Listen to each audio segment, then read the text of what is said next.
Here's another one of those choice points as a teacher. You decide how much literacy work you're doing with beginning recorder players. Learning to play recorder is hard. Learning to read notation from a staff is hard. Doing two hard things at the same time is really hard for some kids.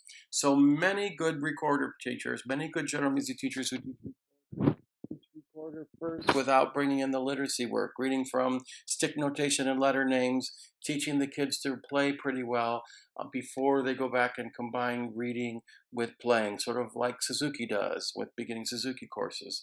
You play first mostly by ear or using tools that are accessible to you without a lot of brain power, and then you add the literacy layer in later. So you decide if you're going to be doing literacy work at this point in time or not. If you are, again, we give you a crutch right there. Many people would say that's a bad idea, but it's there. You decide if you're going to use it. But now the kids play the recorder and read from the staff if you choose.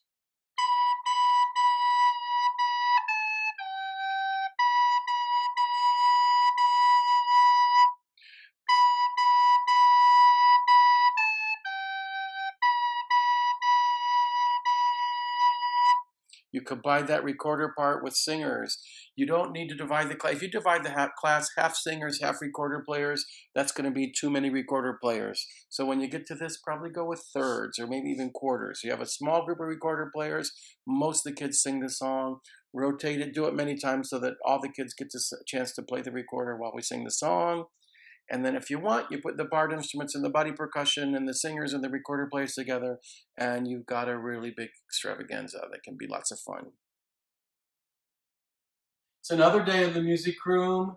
It's time to do some recorder improvisation. First, I would have the improvisation structure on the screen and probably just have the kids listen to me and watch the screen and join me when they've got it. What makes a wildcat wild, boys? What makes a wildcat wild, boys? My kids get used to knowing that when we're clucking our tongues, that's going to be improvisation. We're just holding space for the improvisation. Next, you get out your recorder. You can divide the class in half and have half the kids singing, half the kids playing recorder, or to be quite honest, they can do both parts pretty easily in this. So they sing the beginning part, and then they improvise just on the note G. So they're really just doing a rhythmic improvisation on G. In orchestra, we call this melodies to be completed. So this is a melody to be completed.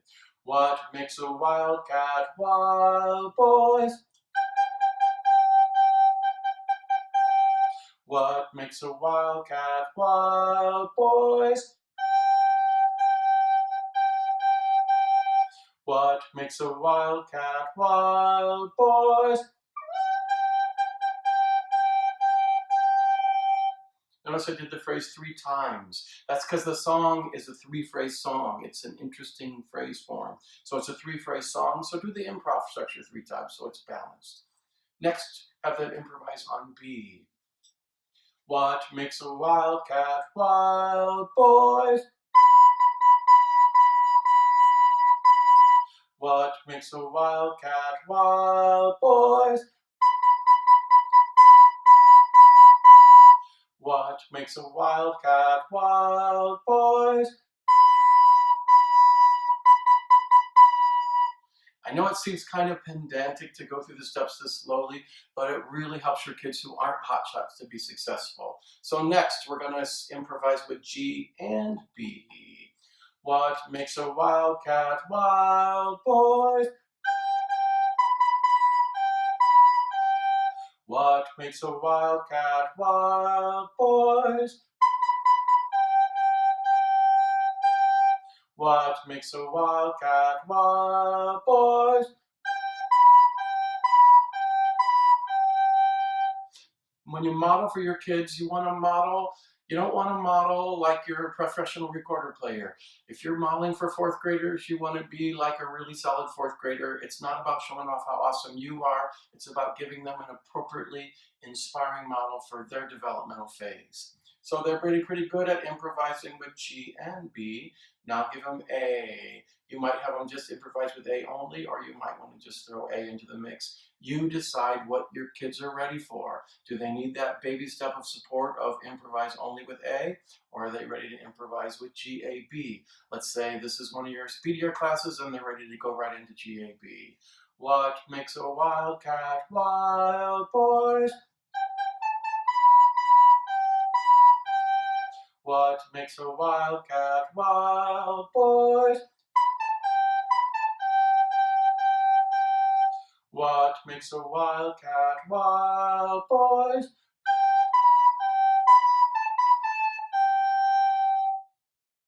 Notice I always had a really strong sense of tonic.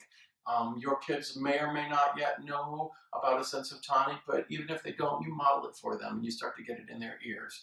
If you haven't taught about how to create a sense of tonic when you're improvising, whatever they play using BAG is great. Celebrate their approximations. But somewhere along the way, you're going to teach them about tonic. And my students learn, how do you make a note sound like tonic?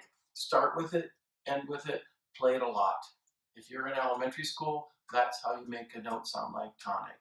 So they sing and they improvise, and you're going to have some kids who are hot shots. You can just kind of mention that if you wanted to play that beginning part, low D is 6 fingers, and low E is 5 fingers, and you're not really ready to learn that, but if you wanted to go home and do that, you might want to try it.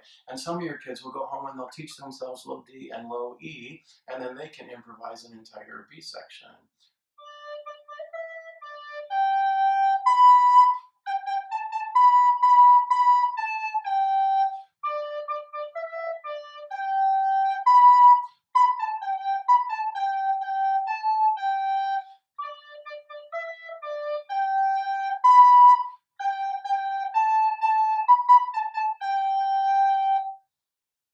Recorder improvisation. It's not that hard. You give them a good clear structure and then you support them through their exploration, and you've got kids improvising even when they only know 3 notes on the recorder. And again, and your hotshots will go home and figure out how to play those other 2 on their own. Make that the B section of the song, and you got a rondo. Song, improv, and you can have solo improvisers, get some assessment in there, lots of possibilities. You can be accompanying it with barred instruments, or it can just be about singing and improvising on the day you're working on a recorder. Have lots of fun. Kids love this lesson. I've taught this lesson around the world. Kids love this lesson. Your kids are going to love this lesson. Have fun.